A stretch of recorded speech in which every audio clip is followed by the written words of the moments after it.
ఇప్పుడే జీ5 app download చేయండి. చూడండి మీ ఫేవరెట్ టీవీ షోస్ ఎప్పుడైనా ఎక్కడైనా.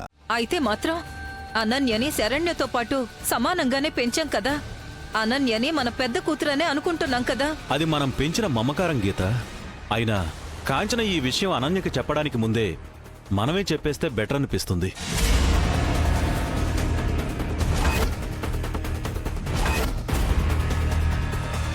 వద్దండి.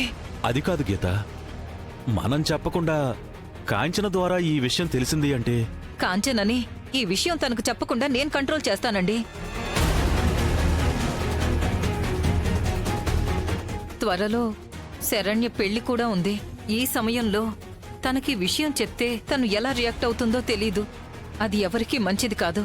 శరణ్యతో పాటు అనన్య కూడా ఒక మంచి సంబంధం చూసి తనకు కూడా సలక్షణంగా పెళ్లి చేసి అత్తారింటికి పంపించిన తర్వాత అన్నీ చక్కబడిన తర్వాత సమయం చూసుకుని అప్పుడు ఈ విషయం మనమే చెప్దాం.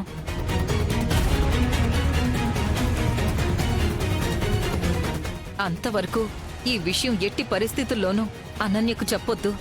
అర్థమవుతుందా అండి?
అనన్య మన కన్న కూతురు కాదు అన్న విషయం తనకి చెప్పడానికి తీసుకెళ్ళినట్టు అనిపించింది.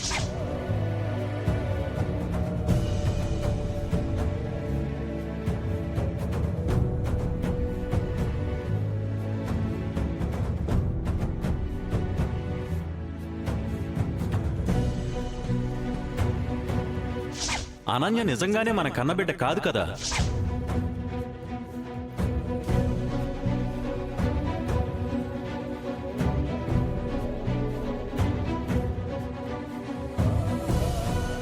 మేము ముగ్గురం ఒకటి, నువ్వు వేరే. శరణ్య,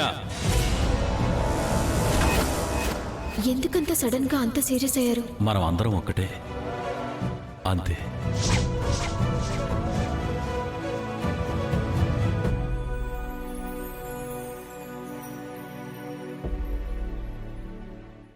జీ5 యాప్ డౌన్లోడ్ చేసి అన్ని ఎపిసోడ్స్ పూర్తి ఉచితంగా చూడండి.